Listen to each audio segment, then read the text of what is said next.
introduce myself. My name is Lynda Collins, and I am a mother, first a wife of 30 years.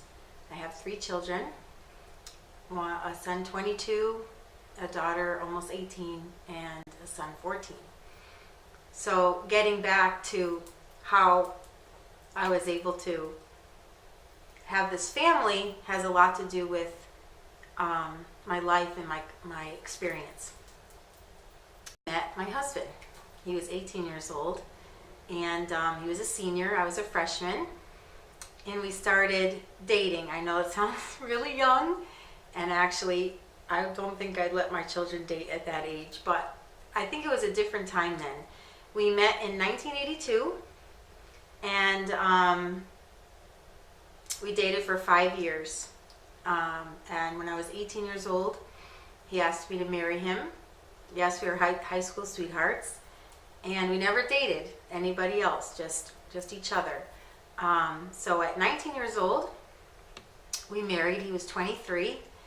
And at that time, I really wanted to start a family, but he wasn't quite ready for that. My husband was a planner.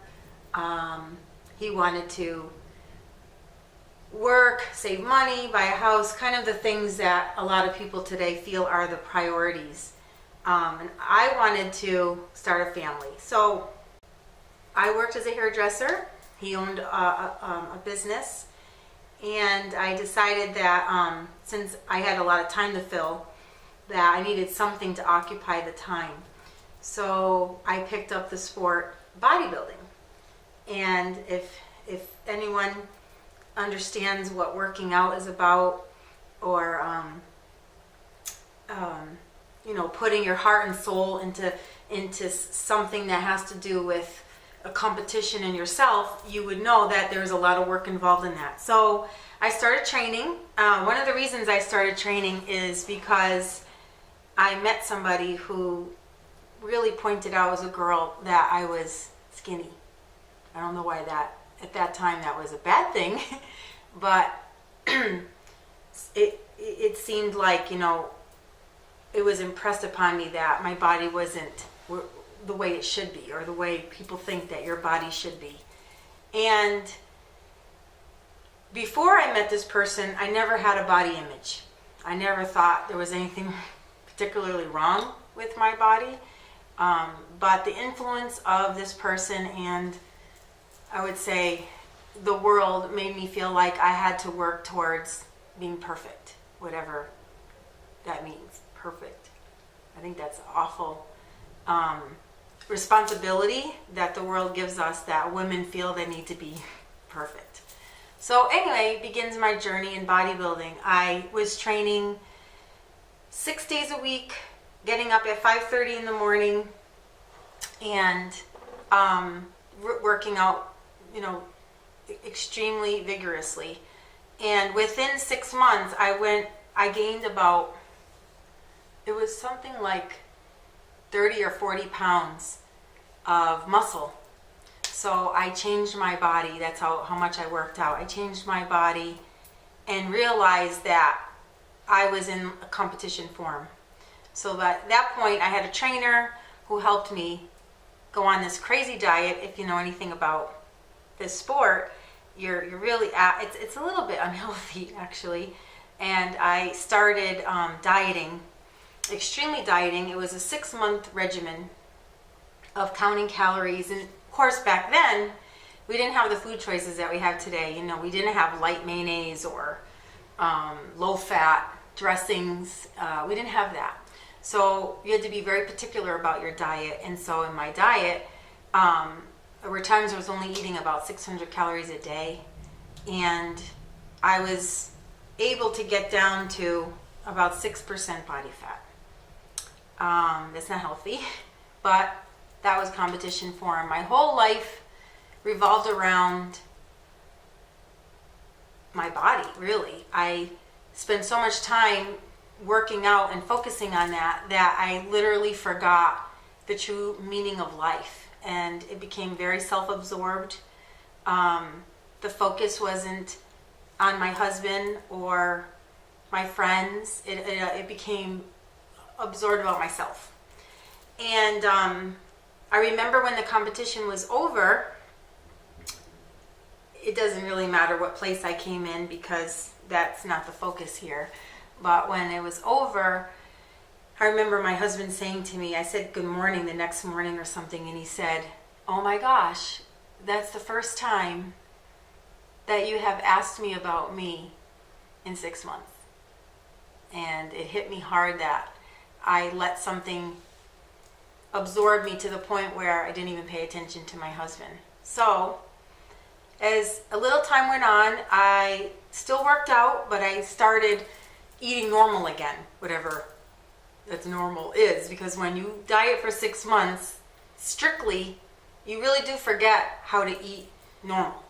So once I started eating normal again, I started putting on weight that was supposed to be put on, because women are supposed to be, you know, at least 25-30% body fat, and I was only 6% body fat. So I started putting weight on, but before that, in my competition days or my training days, I lost so much weight that I stopped my menstrual cycle. And I thought it was great because it didn't interfere in my workouts or what I was doing. So being young and ignorant, I just thought it was a great thing. Didn't realize how dangerous it was for me. So when I started to put the weight on, even though it was normal, I started to feel fat. And I felt like I was out of control. People told me that when I was competing that I looked sickly and not healthy. Like my skin was like leather, very thin and papery, and I didn't see it that way. So when I started gaining weight, I was getting extremely depressed. And I realized I wasn't happy. And so in some ways, I think I fell into like an anorexia because I didn't like how I was looking. So I went back to eating little, and eventually I became so depressed that I went into a catatonic depression where I couldn't function. I couldn't eat anymore. I couldn't sleep. I couldn't talk. I had no emotion, and I contemplated suicide. In fact, I asked my mom when she would come over to visit me and try to get me out of bed, because I spent about a whole month in bed with the covers over my head because I didn't want to deal with life. I didn't want to see the sun. I didn't have life inside of me, so I didn't want to know that life was still going on. And I remember asking my mom if she would help me to kill myself. And of course, back then, it seemed like a bigger crime than today to take your life. So they got me help, and I went into a hospital. And in the hospital, I saw things that I never even knew existed. You know, people that would like harm themselves, cut themselves, just almost like psychologically not well. And I didn't fit in that category. I mean, I was just somebody who was trying to, you know, watch what I ate as far as I saw it. And I ended up asking a counselor in the hospital if I could have a Bible, because I thought if I can't die and I can't kill myself and there's no purpose to my life, then maybe I should reach out to God and find out what is my purpose, and if there's a God, maybe he can help me. So the counselor said, no, I can't give you a Bible. It's against our policy. And a couple days later, I woke up and there was a Bible on the bureau. I was kind of scared because I wasn't really familiar with the Bible, even though I was raised Catholic. We were not so-called practicing Catholics. Like, we did go to Mass every Sunday, but we were not being taught our faith. I don't remember ever learning anything about the Catholic faith. In fact, when I met my husband, I wanted him to come over and have Sunday dinners with our family, and my mother said if he wants to come, he has to come to Mass with us. So I say, you want to come to dinner? Well, you have to come to Mass. And he'd say, he said, okay. Started going, he went first time to Mass. He wasn't raised Catholic. He wasn't raised in any religion. So when he came in, if anyone's ever walked in a Catholic church, whether you're religious or not, you should be in awe because it's beautiful. And there's things happening there that are very interesting. So naturally, he asked me questions. Like, for example, I would take the holy water and bless myself. And he'd say, what are you doing? And I'd say, I don't know. And then I would genuflect, and he would say, what are you doing? And I'd say, I don't know. But if you want to eat dinner, you do it. And we don't ask questions. You just do it. So he went along with me, and he did all the things that we were supposed to do without any understanding of it, and come to dinner. So he was very cooperative. But anyways, when I was in the hospital, I picked the Bible up, and I thought, what am I going to do? So I just randomly opened the Bible, which really isn't the best way to read a Bible, but I was looking for a sign. I was looking for some help. I was looking for God. Now, at that time, you have to remember, I was very concerned about what I looked like, what I was going to wear, what I was going to eat, where I was going to live, things that were superficial. And now that I had no control over myself, I needed to find a new way. How am I going to live? So I opened up to Matthew 6:24-34, which read, do not worry about food, clothing, and shelter. For your heavenly Father knows what you need, and he's going to provide these things for you. Look at Solomon in all of his glory. God, it was like, there's so many parts of that verse that I can't even recite right now, because he says, like, look at the birds of the field, they do not sow and reap, your heavenly Father feeds them. Look at the fields and the lilies, even Solomon in all of his glory wasn't clothed like this. And so basically it said, put God first, and all these things will be added to you. And I thought, wow. Of all that's in the Bible, God is so particular that he picked that verse to touch my heart. So I closed the Bible and I said, I want to put you first, but I don't know you. So you need to show me who you are, and I promise to serve you. And so at that time,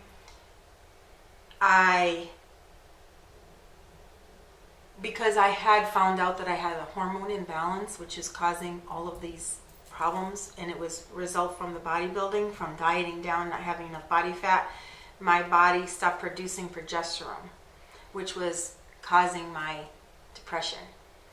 And in the meantime, my husband was trying to do research to find out how he could get me better, and he discovered that I need to get progesterone. How am I going to get progesterone to my wife? So he actually went to my gynecologist and asked to prescribe birth control pills.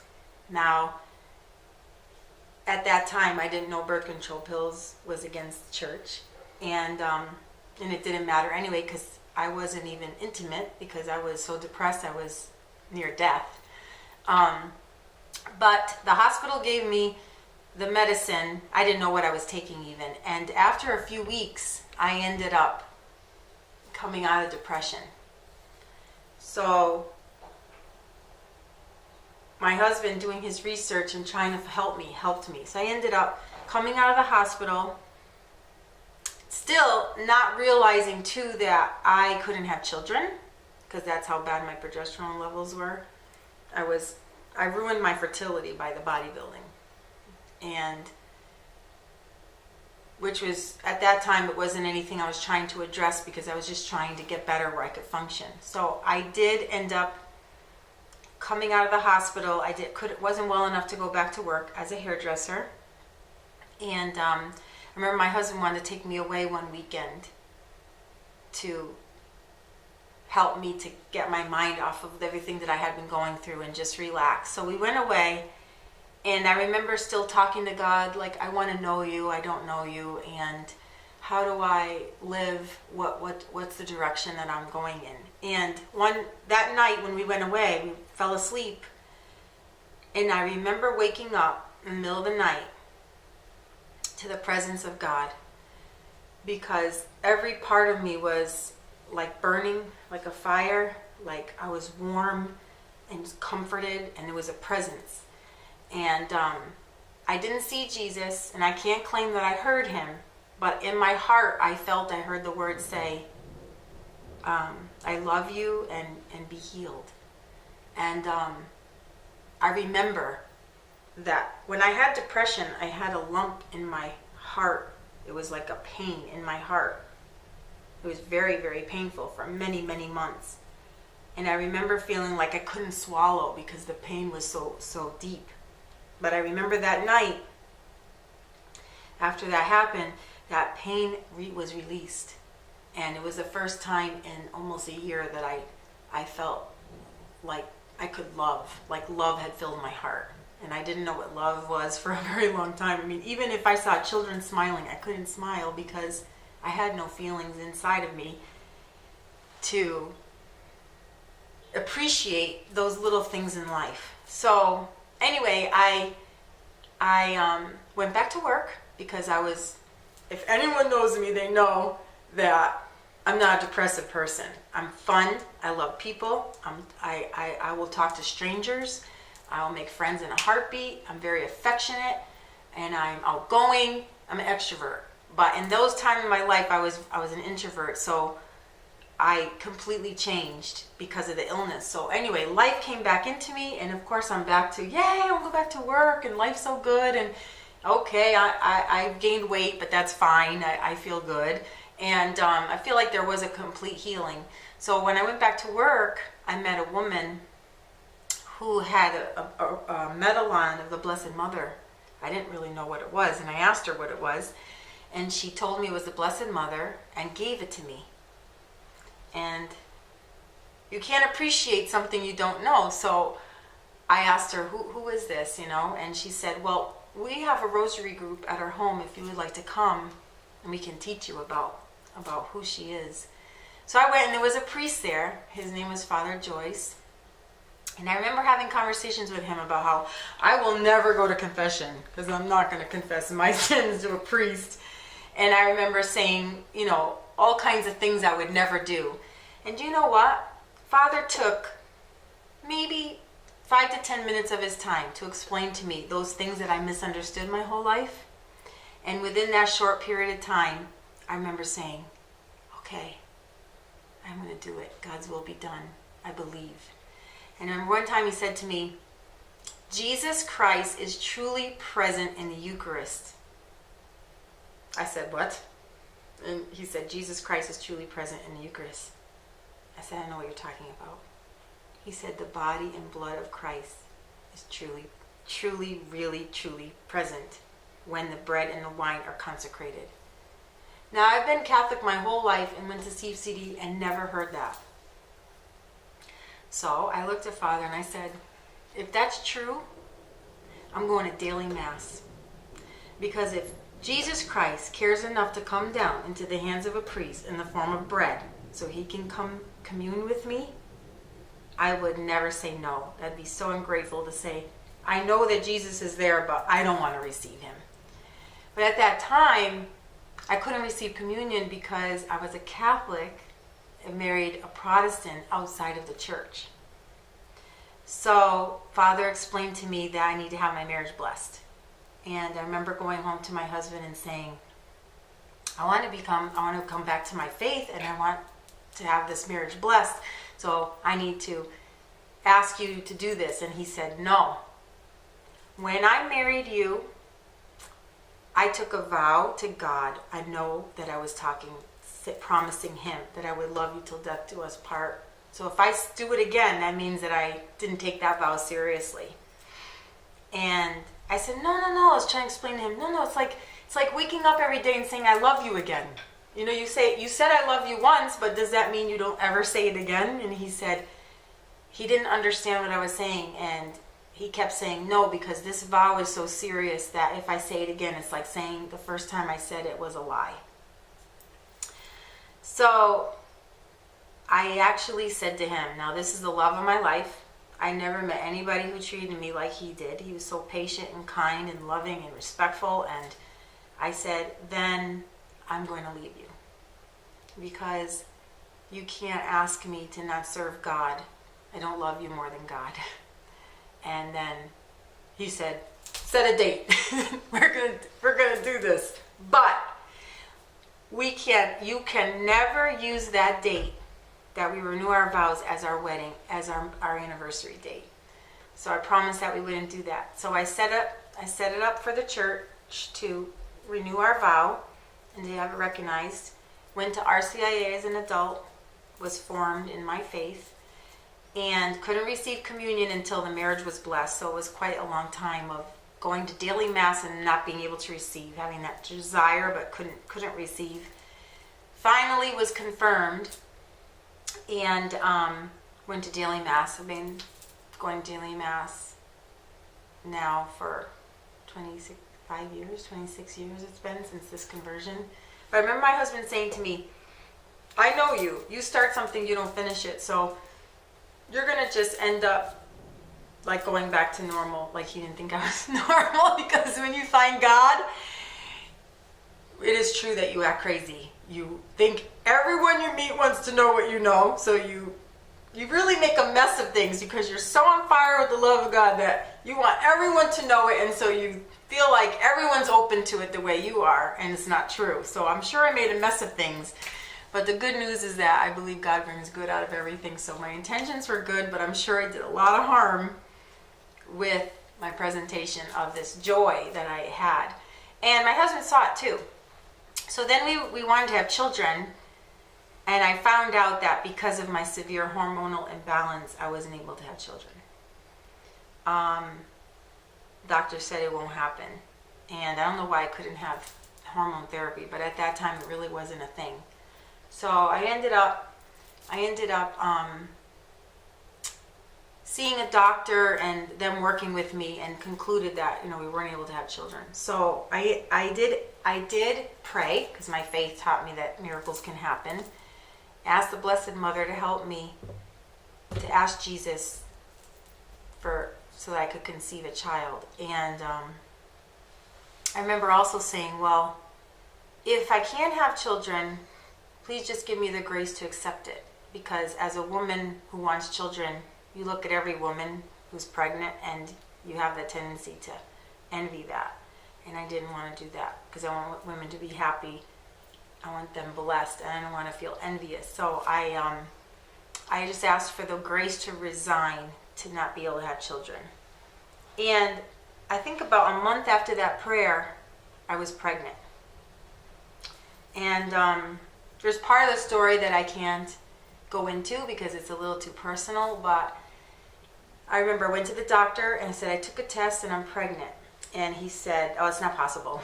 So we're going to schedule an ultrasound. So they scheduled an ultrasound. I was 6 weeks, and on the screen you saw the baby. There's a heartbeat. And it was my first son. He's 22. And then it took a long time to have another child. It was 6 years before my daughter came. And then another 2.5 years, and my youngest son came. But the difficulty was, I was a very sickly person. For some reason, I continued to have these symptoms. They were strange symptoms. And because of my illness, which I didn't know what was wrong with me, I ended up delivering my babies too early. I had many premature births. And so my first child came at 8 weeks early, and my second 5 weeks early. And then my third pregnancy was sort of a miracle, because it was a miracle. Because of my difficulties in my pregnancies and having premature births and seeing my illness, my husband was very, very afraid to have a third child. And so I was trying to convince him that God wanted us to be open to life, and he didn't want us to worry about anything, that God would provide everything, because he had proven to me that he was going to take good care of me. And my husband kept saying, no, I I don't think it's right. I think that you would be sick. Maybe we'll lose you the next time. Anyway, I have a devotion to St. Teresa Little Flower, so I did a novena to her, and asked Jesus to open up my husband's heart to another child, and asked him to pray on it. And anyway, I found out that I conceived on St. Teresa's feast day, which is October 1st. And I also was baptized, I found out, on October 1st. So there's a connection with St. Therese to me. She's a Carmelite saint, and she's my favorite saint. And so I was pregnant with John Paul, my youngest son. Unfortunately, I went into labor 3 months early. So my husband was right, and I was at great risk for death. One day I woke up before I went into the hospital, and I had this terrible, terrible headache. And I said to him, I have this very strange headache. I felt like I was on an airplane, like there was pressure. I never experienced anything like that in my life. And he said, take some Tylenol and lay down. So I did. An hour later, the pressure just kept increasing, like my head felt like it was going to blow off. So I told him, we went to the hospital. And at the hospital, they didn't want to tell him that my blood pressure was extremely high, and I was almost having a stroke. So I had the 2 little kids, so we sent them home with the kids and said, we're going to keep her a few hours, and when she's ready to go home, we'll call you. So you go home and you take care of the kids and get them fed, and we're going to take care of her. In the meantime, they knew they were going to admit me. My blood pressure was 274 over 190. And that's not good. They gave me medicine right away to try to control the blood pressure, and they said I had preeclampsia, which is very strange for your 3rd pregnancy to have preeclampsia. It doesn't even make any sense. But they also decided to give me an MRI because they thought I already had my brain bleeding by having that kind of blood pressure, and they didn't want to deliver the baby because I was too early. So they started a medication for my blood pressure. They started medication for him to develop his lungs, and they monitored me 24 hours a day, and I just kept getting sicker and sicker and sicker. And so finally on the 4th day, the doctor came in the morning with the team, and he asked me how I was feeling, and I had oxygen, I could hardly breathe, and I said, I think I'm going to die. If you don't deliver this baby, I'm definitely going to die. And he said, I'm going to listen to my patient. I have been trying to get the team to deliver you, and they all want to prolong it, but I'm going to listen to my patient. We're going to deliver today. So remember, I called up my brother, and I asked him, told him I'm going to go into delivery. Can you ask people to pray? He had filled the whole church with praying, and I was delivering him at 3 o'clock, which is the divine hour it was the hour of divine mercy. Jesus' hour that he died on the cross is at 3 o'clock. So I was delivering him at 3 o'clock, and I had to have a C-section. And anyway, he was born. He wasn't able to breathe on his own, and he had to stay in the NICU. And my health, they said, well, after you deliver with preeclampsia, your blood pressure will get better. But it didn't. And I had to go on all kinds of medicine and try to help me with my blood pressure. And then eventually I went home. The baby took 3 months for him to get better. That's a whole other story. I could probably have a 2-hour program about my experience in the hospital with him. But I ended up coming home with him with still the high blood pressure. So they hooked me up with a kidney doctor. And this kidney doctor was seeing me for several years with the same symptoms that I've been having all along in my life, that I never made the connection that things were getting more serious with me. But I had headaches, heart palpitations, a pain in my back, hyperactivity, where I felt like I was maybe ADHD. I was always very hyper and high strung and do a million things a minute. That's why my husband said, you start things, don't finish it, because my body was going a million miles a minute for many, many years, and maybe even, in fact, when I was even a child. But so I ended up seeing this doctor for several years with these symptoms. He just said, well, you have high blood pressure. You have to go on medication for that. Probably runs in your family. Now, I was an athlete. I was thin. I was a healthy eater. There was no reason for me to have high blood pressure. And supposedly after preeclampsia, you're supposed to have your blood pressure corrected. So why do I have this? So anyway, I went on medication, but it didn't lower it. Every time I went to the doctor to have it checked, it was still high. I mean, it wasn't 274 over 190, but it was, say like, maybe like 180 over, it was high, like 120 or something, it was high. So finally, one day, I had this very strange attack. It was very strange. I went to the hospital, and it was my gallbladder. But thank God I had the gallbladder attack, because they said, well, in the morning, we're going to take your gallbladder out. Well, in the morning, right before surgery, a doctor had looked at my scan, and he found that I had a tumor on my adrenal gland, which was on my kidney, which is why I was having the high blood pressure and all the symptoms that was undiagnosed for 20 years. And he opened the curtain, but my husband went home to take care of the kids, said, I'll be back for your surgery. And he opened the curtain, I was all alone, and he said, you have cancer, you have a tumor on your kidney, and you'll be in touch with another doctor. We can't do surgery today. And he shut the curtain. I remember laying in the bed saying, what? I have 3 children, and everything's been going very well, and now I have cancer? But I remember laying there saying, I trust you. Jesus, I trust you. My life is in your hands. So I had to see a special surgeon, and the surgeon told me that if I had had the surgery for the gallbladder, I would have died, because the way the tumor was causing the pressure on my heart, I needed a special medication to control my blood pressure for surgery, and because I wouldn't have had that medication, I would have had a stroke and died. He said, even without that operation, you're on the verge of dying, because your tumor is wrapped around like a little city. It was growing, and it was killing me. So this kidney doctor I was seeing failed to find this tumor. Can you imagine going to a kidney doctor and he never checked to see if I had an adrenal tumor, which is on your kidney? And anyway, so I had to have a special operation, have this medication, have this operation. Great. Well, during the operation, doctor lacerated my liver. So that was a whole nother trauma in my life. But I ended up having another surgery to put a stent in to remove the bile that was in my stomach gut. Even then, I should have died. And I ended up, getting well, everyone's prayers.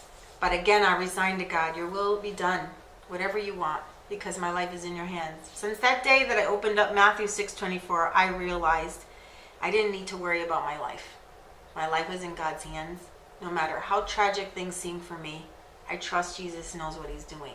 So I remember being in the hospital thinking, I'm going to just resign to death, because I can see that it's coming again. And I remember just like being prepared for death. I had my confession, my last rites. Everyone that I thought I offended or could have offended, I wrote letters and apologized and just made peace with everyone and really just waited death. But I was healed. I think the sacrament of the sick healed me, because that does happen. And I remember, though I know this sounds strange, but I remember for a whole year I was feeling really bad about myself. I know I should be grateful. I have children to raise and a husband to take care of, but I felt like God didn't want me. I felt like, why wouldn't he want me? He just wants me to stay here. I know you can't understand that, because everyone's thinking, wait, you get the chance to raise your children. And I was thinking, God didn't want me. So I think it's a Satan's trick to despair us, to make us feel like we're not good enough or holy enough or important enough. And the truth is, those are all lies, because we are important to God. And even if we were the only person on earth that ever existed, God would still have died on the cross. Jesus would have died on the cross. So I realized that I was trapped in Satan's lie for a whole year. And I was getting depressed, and I was getting anxious, and I was sad. So I went to see a priest for confession, and I finally admitted that I was offended that God wouldn't take me into his precious arms, that he didn't want me. And the priest said, oh, thank God you came to confession, that is so gravely offensive to God for you to think that way. You should be thankful He gave you life so you could raise your children and take care of your husband, and you've really been trapped in Satan's oppression. And I released it. See, the thing is that when you have something that you hold in, that is that lie that Satan wants you to have, that is going to control you until you release it. When you verbalize what is bothering you or what those lies are in your head, you're no good. You're never going to accomplish anything. You're stupid.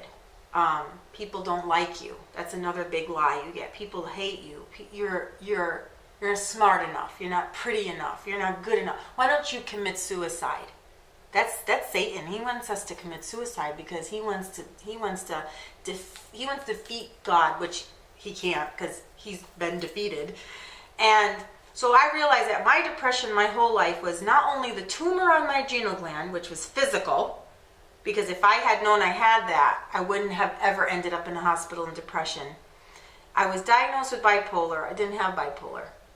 It was the tumor. The doctor told me that the tumor on my adrenal gland caused me to have 800 times the adrenaline that I was supposed to have in a given day, which is why I was acting like, I gotta go. Okay, so when I had the tumor removed, I remember just being like, oh, why can't I do anything? I'm so like, I don't feel like doing those dishes. Or I used to judge my friends because their house wasn't as clean as mine. I'm like, why can't they get their stuff done? I gotta do, this has to be done.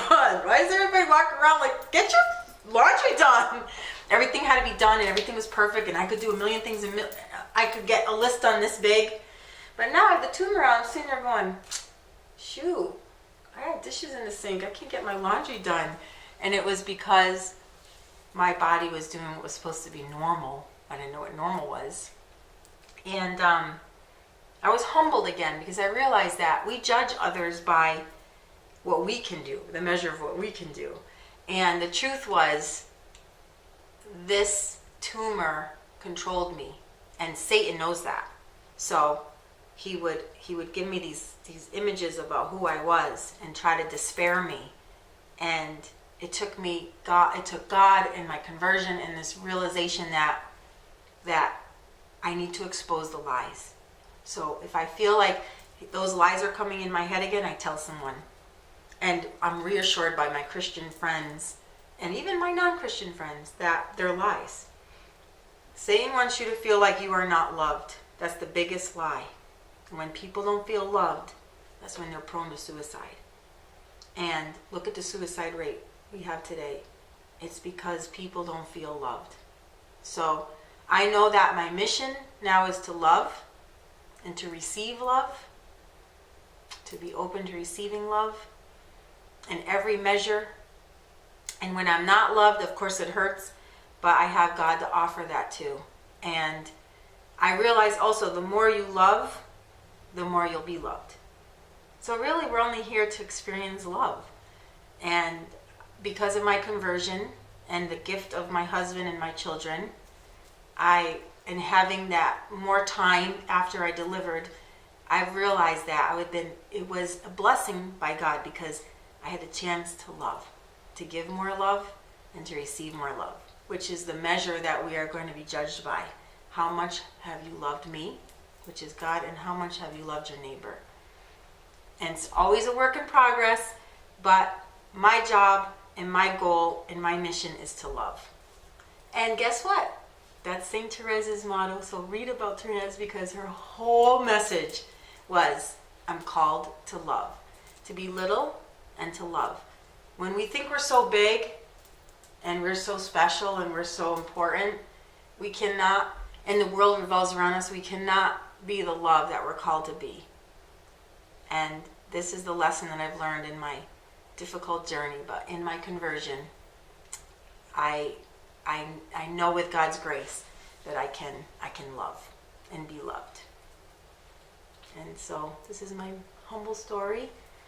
I'm sure that, it might not be that impressive, but the experiences I've had and the lies that I experienced, especially in my childhood, because I wasn't told I never heard the words "I love you" by my parents. And I was actually told that I was no good and that I couldn't accomplish anything. And then what did God do? He gave me a husband, a man to love me at 14. Then he gave me experiences to learn how to trust him so I could receive his love. Even in the hospital, I look back and I think if I hadn't had that catatonic depression, I wouldn't be where I am today. When you suffer, you learn how to have compassion. Compassion is a form of love. If you haven't lived suffering, you can't help someone who's suffering because you don't know how to identify to that. So through everything that God allowed in my life, I know it was for the purpose to love and to be loved. And there's not a day that goes by that I'm not grateful for that special gift.